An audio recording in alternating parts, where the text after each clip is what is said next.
Sore hari ini saya akan menyampaikan firman yang saya beri judul Tuntunan Tuhan. Ya, saya berikan judul Tuntunan Tuhan.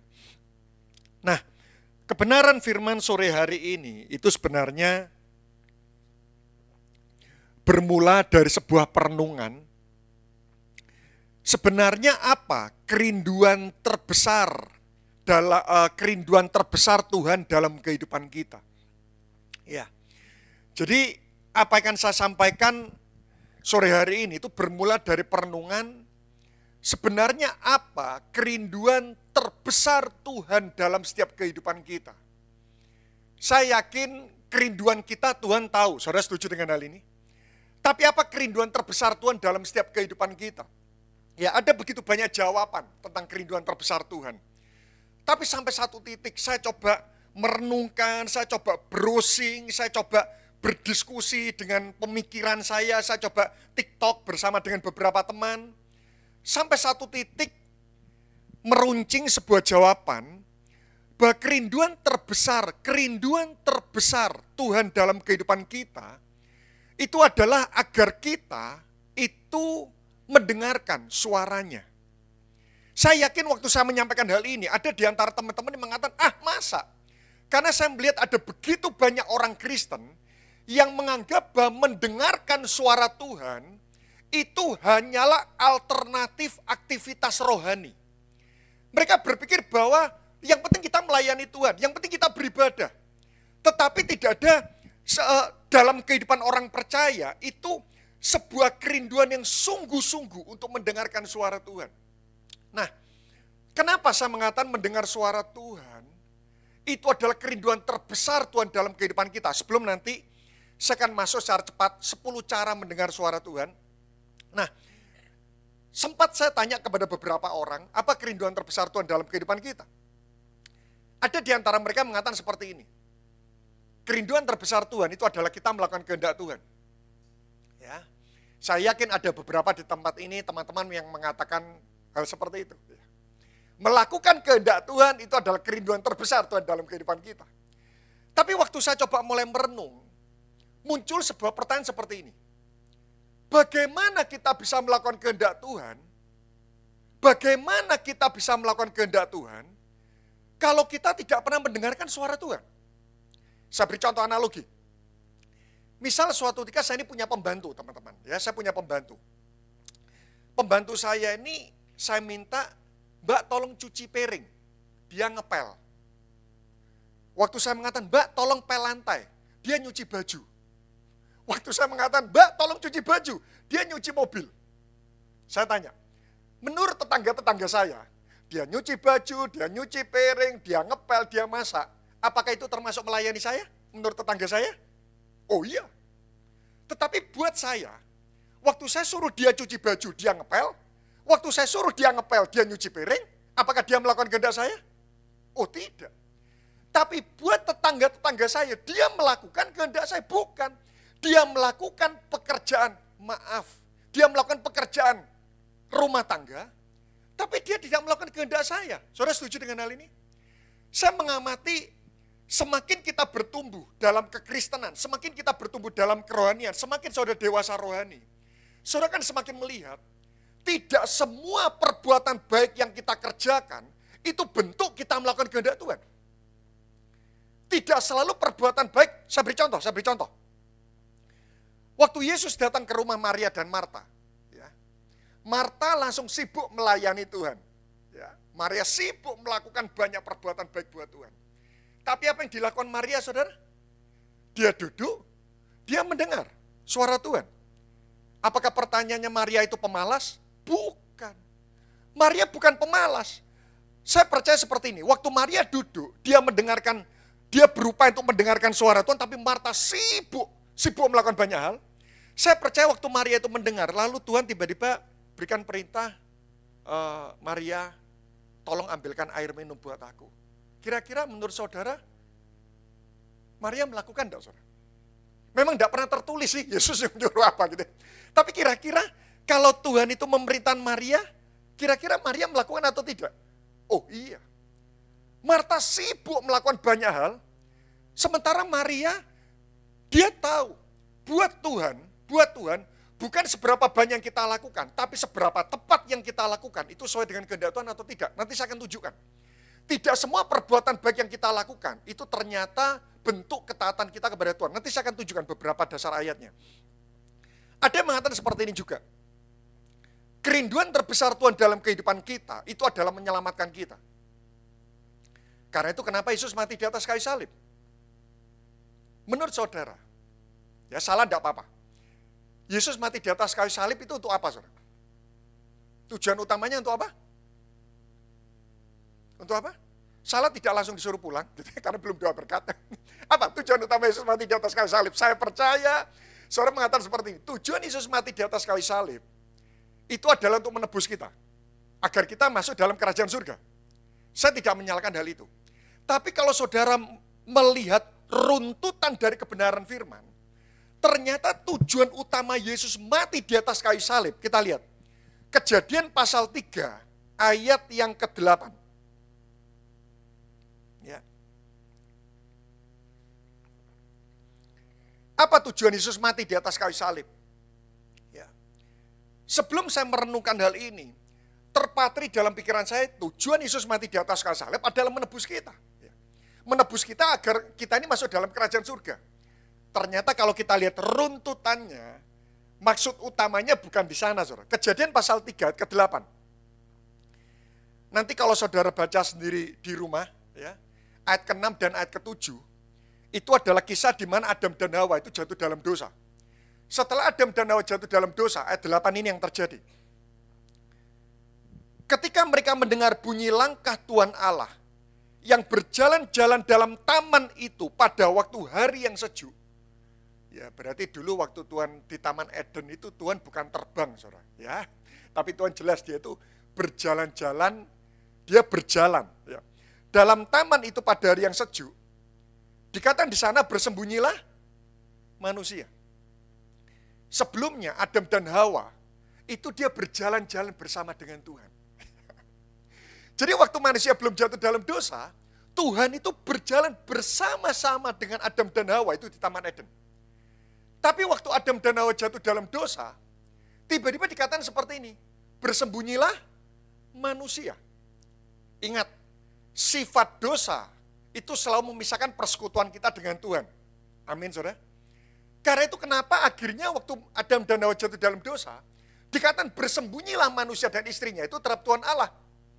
Kenapa mereka bersembunyi? Karena dosa memisahkan mereka. Ayat 9. Tetapi Tuhan Allah memanggil manusia itu dan berfirman kepadanya, di manakah engkau? Menurut Anda, Tuhan tahu enggak Adam dan Hawa ada di mana? Lalu kenapa Tuhan tanya, di manakah engkau? Apakah ini pertanyaan basa-basi? Pertanyaan ini itu sebetulnya Tuhan tidak berbicara tentang, Tuhan tidak bertanya tentang letak geografis. Karena Tuhan tahu Adam dan Hawa ada di mana. Saudara setuju dengan hal ini?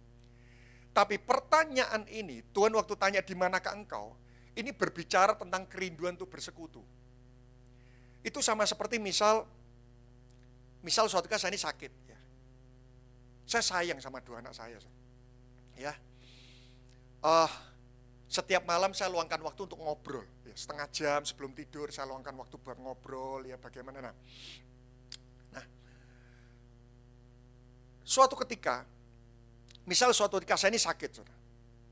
Waktu saya sakit, istri saya jenguk sendirian. Lalu saya tanya sama istri saya, anak-anak ada di mana? Istri saya jawab, di rumah. Ya. Lalu hari kedua, istri saya jemput lagi sendirian. Saya tanya, anak-anak di mana? Di rumah. Oke, saya pinjam teleponnya. Lalu saya telepon anak saya. Saya tanya, halo, Ken, Lex, kamu di mana? Lalu mereka bilang, di rumah. Pertanyaan saya gini, waktu saya tanya, kamu di mana?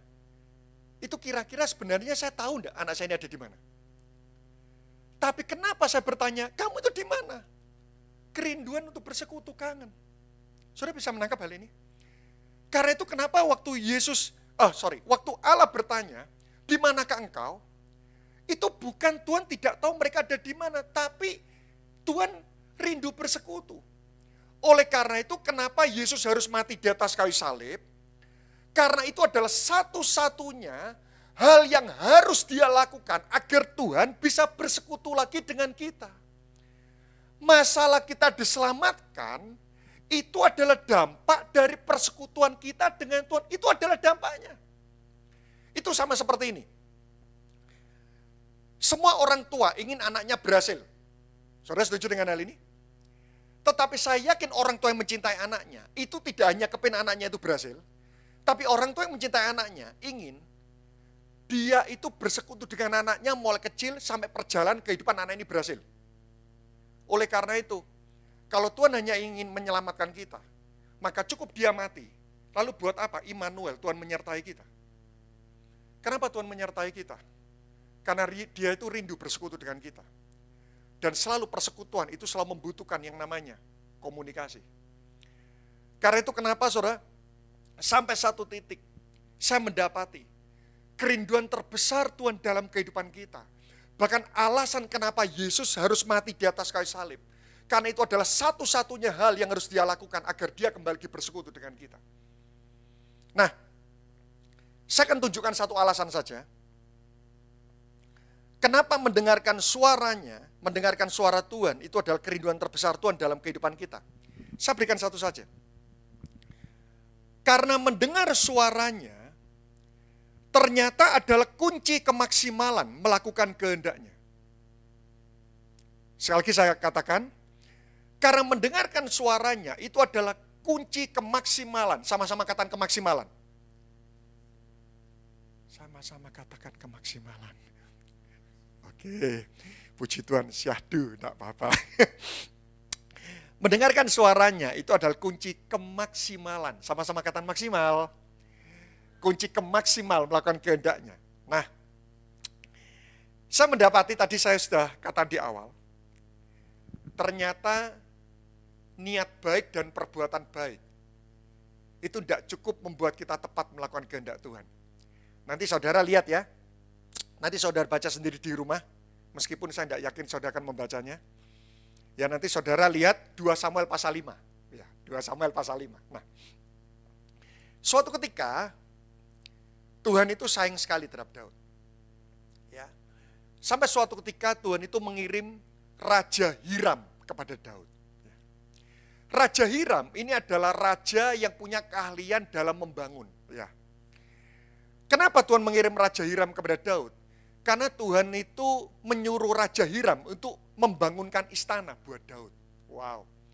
Tuhan itu sayang sama Daud sampai akhirnya Daud itu dibangunkan istana.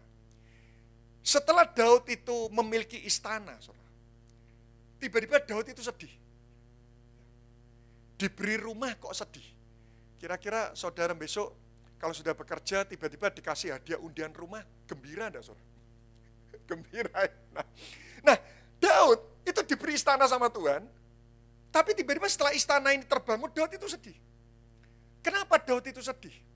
Karena Daud mengatakan seperti ini, aku manusia diberi istana oleh Tuhan, tapi tabut Allah ada di dalam kemah. Daud itu kenapa sedih? Karena dia melihat rumah Tuhan itu lebih sederhana daripada rumahnya. Dia gelisah. Dia tidak rela rumah Allah itu lebih buruk, lebih sederhana daripada rumahnya. Kira-kira ini hati yang mulia enggak, saudara? Ya, kan ada banyak orang yang kebalikan ya. Ya, rumah Allah sederhana enggak apa-apa, yang penting rumahku mewah gitu. Tapi Daud tidak. Dia enggak rela. Sehingga akhirnya Daud itu mau membangun rumah buat Tuhan. Kira-kira kalau ada seseorang ingin membangun rumah buat Tuhan, itu kira-kira baik atau tidak, saudara? Baik ya. Tapi waktu Daud mau membangunkan rumah buat Tuhan, tiba-tiba Tuhan katakan gini, siapa yang suruh? Siapa yang suruh engkau itu membangun rumah buat aku? Waktu saya membaca ini, saudara, tiba-tiba Tuhan ingatkan, buat aku, bukan seberapa banyak yang kau lakukan, Tapi buat aku, seberapa tepat yang kau lakukan? Loh, saya tanya. Menurut saudara membangun rumah buat Tuhan mulia atau tidak? Mulia. Jika ada seorang jemaat mengatakan, aku tidak rela, ya, gereja 3 lantai, rumahku 7 lantai. Aku tidak rela, aku mau buat gereja itu 7 lantai. Loh, itu kehendak yang mulia loh, saudara. Tapi saudara bisa melihat, waktu Daud mau melakukan hal itu, Tuhan kata, siapa yang suruh engkau? Aku menyuruh siapa? Membangun rumah buat aku, saudara? Ada? Ada yang tahu maksud saya? Tidak ada ya? Tidak apa-apa, saudara. Tuhan menyuruh Salomo. Tapi Daud itu, dia tetap rindu, oke lah, aku tidak boleh membangun. Tapi aku tetap mengumpulkan harta buat Tuhan. Dan harta yang dikumpulkan untuk membangun rumah Tuhan, itu 3,4 juta kilo. 3,4 juta kilo emas. Contoh lagi. Ya. Kita lihat Kisah Rasul pasal 16 ayat yang ke-6. Kisah Rasul 16 ayat yang ke-6. Wow. Ternyata niat baik dan perbuatan baik itu tidak cukup membuat kita itu tepat melakukan kehendak Tuhan. Karena itu lihat ya, Marta sibuk melayani. Tapi Maria, dia duduk, dia mendengar. Karena dia tahu buat Tuhan, itu yang terpenting bukan berapa banyak. Tapi buat Tuhan yang terpenting itu adalah ketepatan. Kisah Rasul pasal 16 ayat yang ke-6. Mereka melintasi tanah Frigia dan tanah Galatia karena Roh Kudus mencegah mereka untuk apa, saudara? Memberitakan Injil memberitakan Injil apa salahnya? Tapi ternyata Roh Kudus mencegah mereka memberitakan Injil di Asia. Karena itu kenapa mereka diperintahkan ke Frigia dan tanah Galatia. Loh, bayangkan. Memberitakan Injil tidak ada salahnya. Tapi ternyata Roh Kudus mencegah. Berarti sekali lagi, tidak selalu perbuatan baik kita. Itu bukti kita bisa tepat melakukan kehendak Tuhan. Ayat yang ke-7 lagi, ayat ke-7 diperkuat lagi. Dan setibanya di Misia, mereka mencoba masuk ke daerah Bitinia, tetapi Roh Yesus tidak mengizinkan. Loh, nginjil itu apa salahnya? Tapi ternyata di sini kata Roh Yesus tidak mengizinkan. Kita lihat lagi Kejadian pasal 6 ayat 14. Ya.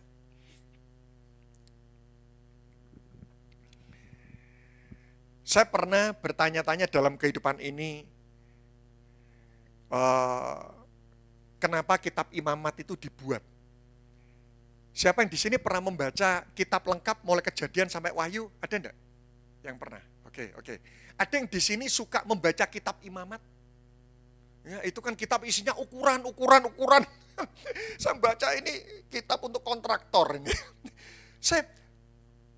Ada masa-masa di mana saya bertanya, kenapa kitab imamat itu ditulis ya?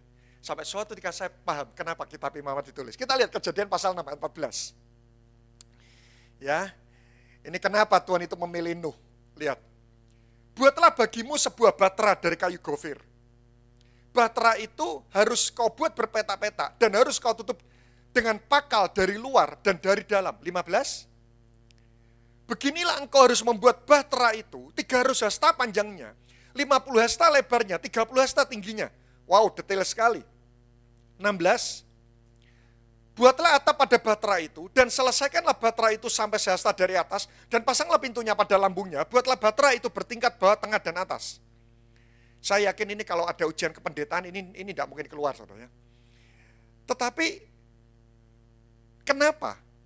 Kenapa ini dibuat sangat detail? Kita lihat ayat 22. Ayat 22. Ya, kenapa Tuhan itu memilih Nuh? Ayat 22. Lalu Nuh melakukan semuanya itu. Berikutnya apa, saudara? Tepat seperti yang diperintahkan Allah kepadanya, demikianlah dilakukannya. Kenapa Tuhan memilih Nuh? Karena Nuh melakukan dengan tepat apa yang Tuhan perintahkan. Sekali lagi, teman-teman, semakin kita ini bertumbuh dalam kerohanian, kita semakin tahu bahwa buat Tuhan bukan seberapa banyaknya, tapi seberapa tepat akurasinya. Saya akan masuk dengan cepat. Ada 10 cara mendengar suara Tuhan. Ya. Siapa yang di sini melayani Tuhan? Yang terlibat melayani Tuhan? Atau saya balik karena manusia, karena orang Indonesia itu rendah hati. Siapa yang di sini belum melayani Tuhan? Oke. Siapa yang di sini sudah melayani Tuhan aja deh? Oke. Pernah kelelahan enggak melayani Tuhan? Pernah lelah enggak? Kalau enggak pernah lelah, haleluya ya, saya minta tipsnya. Kenapa kadang kita kelelahan? Ada 2 alasan kenapa kita kelelahan. Yang pertama, memang kerohanian kita lagi tidak baik. Atau yang kedua, jangan-jangan kita melakukan banyak hal yang Tuhan tidak suruh untuk kita lakukan. Waktu saya merenungkan hal ini, tiba-tiba Tuhan ingatkan, tidak seluruh perbuatan baik itu harus engkau lakukan. Percayalah, semua sumber daya, tenaga, pikiran, uang, dan kekuatan yang Tuhan berikan, itu sebenarnya cukup untuk membuat kita menyelesaikan panggilan Tuhan secara spesifik dalam kehidupan kita. Tapi seringkali dalam hidup ini, kita kerjain banyak hal. Oke, sekali lagi itu tidak salah, saudara. Tapi semakin kita bertumbuh, kita akan semakin melihat bahwa buat Tuhan bukan seberapa banyaknya, tapi seberapa akurasinya. Saya akan masuk dengan cepat. 10 cara mendengar suara Tuhan. Yang pertama, melalui suara hati. Ya. Kita lihat 1 Raja-Raja pasal 3 ke 9. 1 Raja-Raja pasal 3 ke 9. Suara hati. Suara hati. 1 Raja-Raja pasal 3 ke 9. Oke, coba saudara lihat ya. Maka berikanlah kepada hambamu ini pikiran yang faham menimbang perkara. Amin. Amin. Saya ulang lagi ya. Maka berikanlah kepada hambamu ini pikiran yang faham menimbang perkara untuk menghakimi umatmu. Amin. Amin. Saya ulang lagi ya. Maka berikanlah kepada hambamu ini pikiran yang faham menimbang perkara. Amin. Setuju? Apakah pikiran, saudara? Hati. Kenapa kok Salomo ini bukan berdoa, Tuhan berikan kepada hambamu ini pikiran yang faham? Kenapa hati? Saudara berpikir pakai pikiran atau pakai hati? Pikiran atau hati?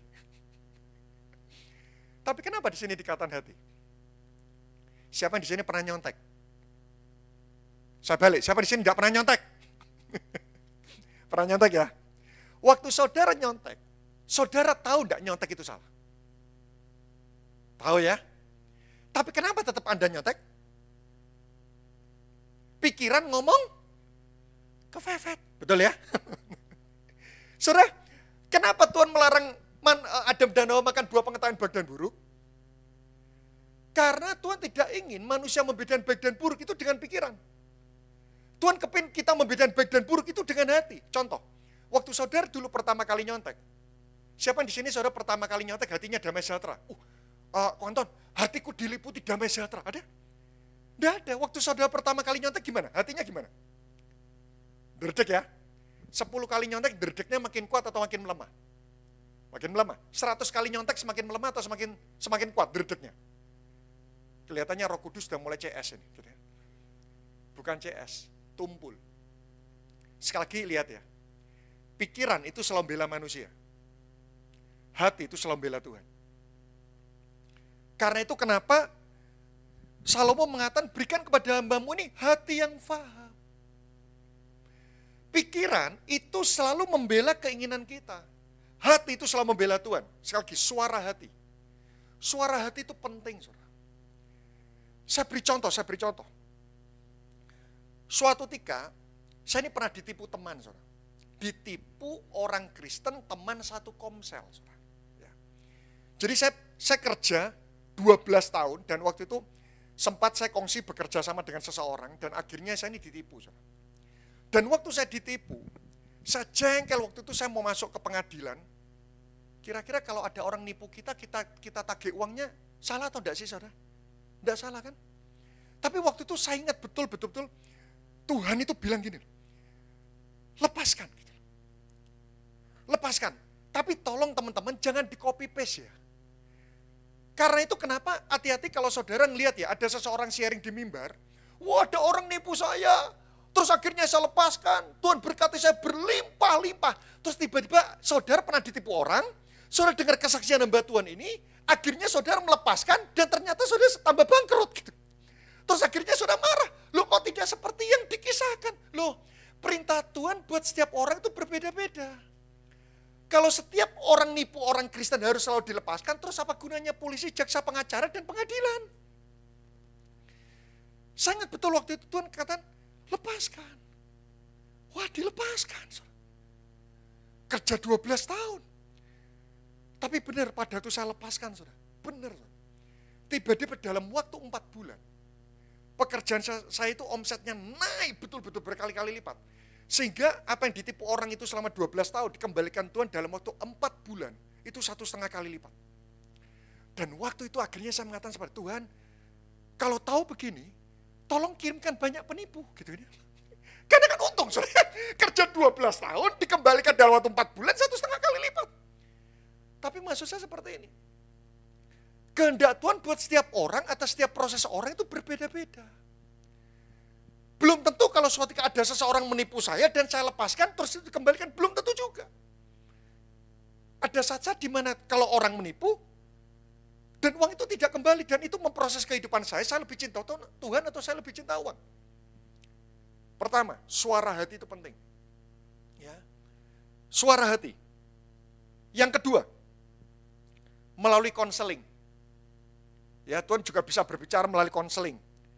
Keluaran 18 ayat 13 nanti saudara lihat itu tentang nasihat Yitro kepada Musa. Ya, suatu ketika Musa itu kelelahan, terus akhirnya Yitro menyampaikan suara Tuhan kepada Musa. Ya.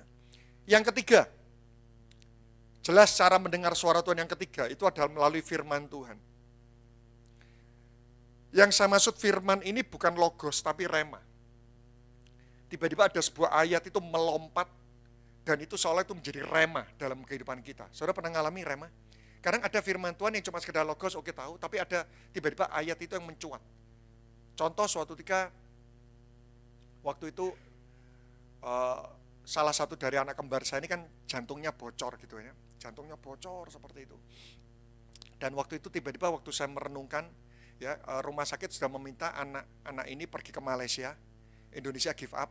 Tapi waktu itu saya bingung karena saya punya 2 anak kembar, dua-duanya ini masuk di ICU, yang satunya jantung bocor, yang satunya ini mata hampir buta dan ususnya itu melorot. Jadi kalau satu pergi ke Malaysia, terus bagaimana yang satu yang masih ada di Indonesia? Istri saya masih sulit survive karena setelah melahirkan anak kembar. Jadi dua-duanya ini masuk ICU. Waktu salah satu anak ini mau pergi ke Malaysia, saya ini bingung. Kalau saya pergi ke sana, terus bagaimana nasib anak saya yang satu? Papa saya tidak punya kaki, tidak memungkinkan. Mertua saya sudah sangat tua sekali di Kediri. Dan tiba-tiba waktu saya baca firman, tiba-tiba Tuhan bukakan tentang kisah 10 orang penyakit kusta. 10 orang yang kena kusta. Saudara pernah membaca ini? 10 orang kusta, ini berapa orang yang disembuhkan? 10. Tapi yang datang berterima kasih berapa orang? 1. Kira-kira berbeda enggak? Nasib yang dialami oleh 1 orang berterima kasih sama 9 orang yang tidak berterima kasih. Alkitab mencatat kelihatannya sama ya. 10-10-nya sembuh. 10 orang disembuhkan. 1 orang datang terima kasih. 9 orang tidak tahu terima kasih. Tapi waktu saya membaca firman itu, saya selidiki dari versi King James. Ternyata beda loh. Dengan orang yang tahu terima kasih dengan orang yang tidak tahu terima kasih. Penyakit kusta itu adalah penyakit di mana tiba-tiba tubuh Anda itu protol satu persatu karena syaraf perasaannya itu hilang.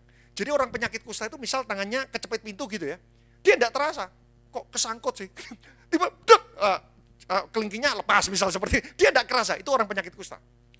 Jadi 10 orang penyakit kusta ini, itu pasti tentu saja ada banyak organ yang protol. Dan waktu dia ketemu sama Tuhan, 10-10-nya sembuh. Tapi sembuh itu gini, yang jari protol tetap protol. Tapi yang satu yang kembali, kalau saudara membaca versi King James, itu sebetulnya bukan disembuhkan. Dia disembuhkan, tapi waktu datang ketemu sama Yesus, diciptakan ulang. Jadi 9 yang lain yang tidak tahu terima kasih ketemu Tuhan sembuh. Tapi yang satu datang, Tuhan terima kasih. Ternyata diciptakan ulang oleh Tuhan. Jari-jari yang protol itu diciptakan ulang. Ini yang saya maksud bukan iman kesembuhan, tapi iman penciptaan ulang. Dan waktu saya renungkan firman itu, saya tiba-tiba firman itu memberikan rema. Saya doa Tuhan, saya tidak punya iman penciptaan. Saya minta jantung ini dicipta ulang. Anak saya itu terkena 2 komplikasi, yang satu jantung bocor, yang satu otot jantungnya lemah. Ya. Jadi sama seperti pompa air, sudah pipanya bocor di mana-mana, daya dorong lemah. Kalau pipanya bocor, ditambal bisa. Tapi kalau pompa daya dorong lemah, itu harus ganti pompa. Oleh karena itu kenapa kalau jantung bocor itu bisa dioperasi. Tapi kalau otot jantung lemah, itu tidak bisa. Itu cacat seumur hidup. Dan terakhir, H-5 hari sebelum pergi ke Malaysia, waktu dicek oleh dokter jantung ini kaget. Ternyata ukuran jantungnya berubah. Dan jantungnya tiba-tiba yang lubang, nutup semua, dan otot jantungnya normal. Diciptakan ulang. Akhirnya saya tidak jadi ke Malaysia, tapi yang anak ini sembuh, yang satu kan tetap matanya harus operasi mata. Akhirnya saya klaim, Tuhan, seperti yang terjadi di anak pertama iman penciptaan ulang, saya minta anak kedua tanpa operasi. Ternyata tidak.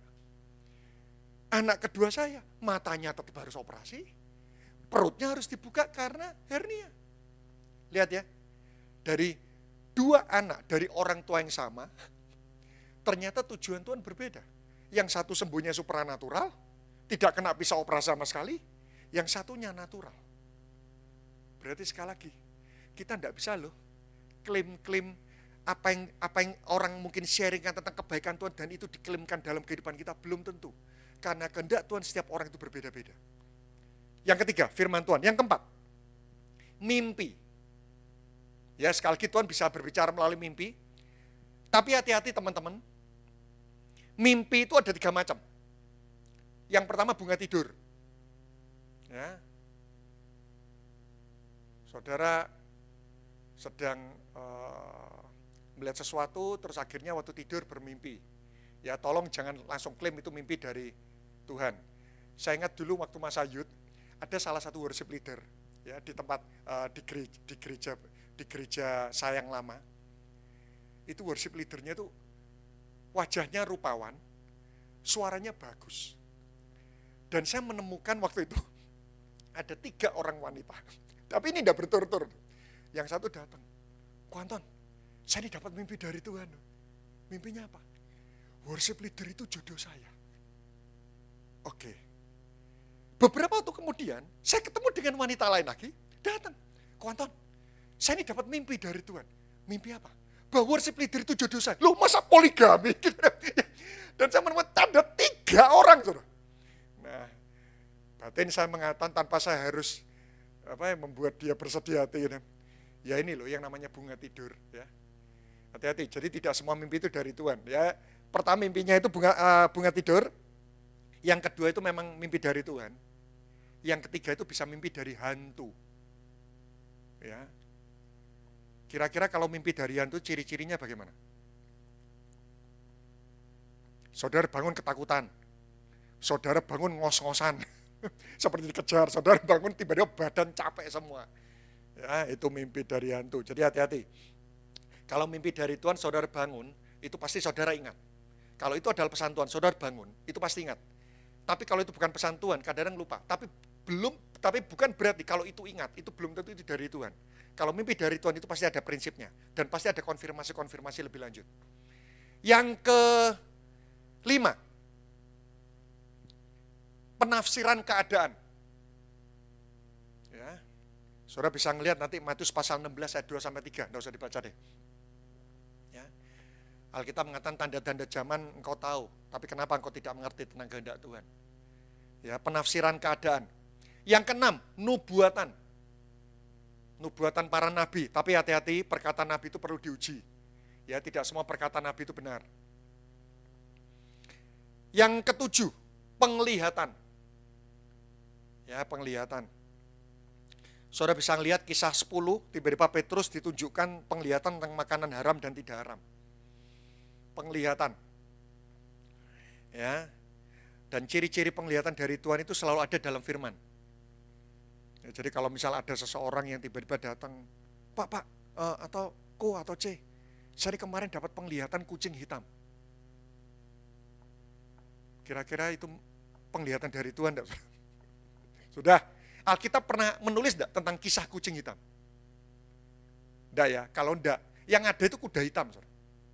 Ya, kalau kucing hitam itu pasti bukan dari Tuhan. Karena percayalah penglihatan, pesan dari Tuhan itu tidak pernah menentang firman atau tidak pernah keluar dari koridor firman. Jadi pagar-pagarnya itu adalah firman. Yang kesembilan, audible. Tuhan bisa berbicara kepada kita melalui fisik. Seumur hidup saya cuma mengalami satu kali. Ya, semenjak saya bertobat tahun 96 sampai saat ini, saya cuma mengalami sekali. Suara itu audible betul. Audible, ya, itu baru sekali. Tapi pernah ada. Yang ke-10, malaikat. Kok ke-10? Berapa? 9, oke, 9 malaikat. Seperti kisah Maria berjumpa dengan malaikat. Ya, saya pernah ketemu dengan, teman dari teman saya, itu bukan orang percaya, tapi dia berjumpa dengan malaikat, ya, 2 orang berbeda, bukan Kristen, berjumpa dengan malaikat, akhirnya dia bertobat. Ternyata bisa juga. Ke-10, hikmat. Ya, apalagi buat saudara yang berbisnis semuanya, wow, hikmat itu penting. Ya. Saya tutup dengan 2 ayat terakhir. Ya. Mari kita lihat Efesus pasal 5, 17.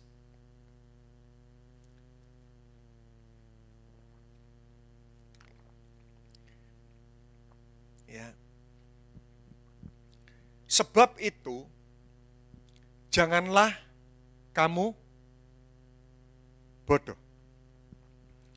Apa itu ciri orang bodoh?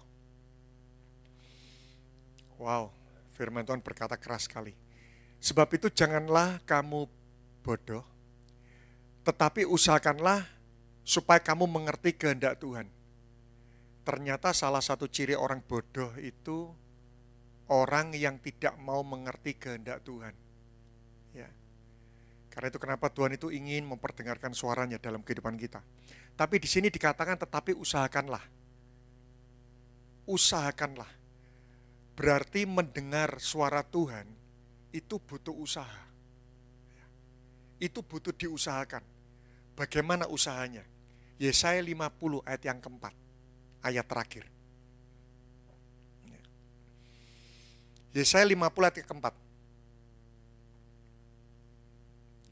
Tuhan Allah telah memberikan kepadaku lidah seorang murid, supaya dengan perkataan aku dapat memberi semangat baru kepada orang yang letih lesu. Perhatikan berikutnya. Setiap pagi. Ya, di sini tidak dikatakan setiap malam. Ada orang-orang mengatakan saat teduh itu kan tidak harus pagi. Saya setuju. Ya, tidak pernah tertulis di Alkitab saat teduh itu harus pagi. Tidak pernah tertulis. Tapi yang saya tahu ayat ini mengatakan setiap pagi. Setiap apa saudara? Pagi. Ia mempertajam pendengaranku untuk mendengar seperti seorang murid. Ternyata kalau kita ingin berusaha mendengarkan suara Tuhan sebagai bentuk keseriusan kita, kerinduan kita, ternyata ayat ini menulis setiap pagi ia mempertajam pendengaranku untuk mendengar. Saya tutup dengan sebuah pertanyaan. Menurut saudara orang baru bertobat bisa mendengar suara Tuhan enggak? Orang baru bertobat. Orang belum bertobat bisa mendengar suara Tuhan enggak? Oke. Kira-kira saudara berbicara dengan orang tua saudara, dengan saudara berbicara kepada adik saudara usia 5 tahun, pola komunikasinya berbeda atau sama? Beda ya. Kalau kita saja yang terbatas dalam hal hikmat bisa membedakan berkomunikasi dengan orang dewasa dengan anak yang masih kecil, saya percaya Tuhan itu tahu cara yang paling tepat untuk berbicara kepada kita. Karena itu yang terpenting sebetulnya bukan caranya, tapi seberapa besar kerinduan kita ini untuk betul-betul rindu dituntun oleh Tuhan. Itu kuncinya. Kalau saudara betul-betul rindu dituntun oleh Tuhan, Tuhan tidak pernah kekurangan cara untuk menyampaikan apa menjadi kehendaknya dalam kehidupan kita.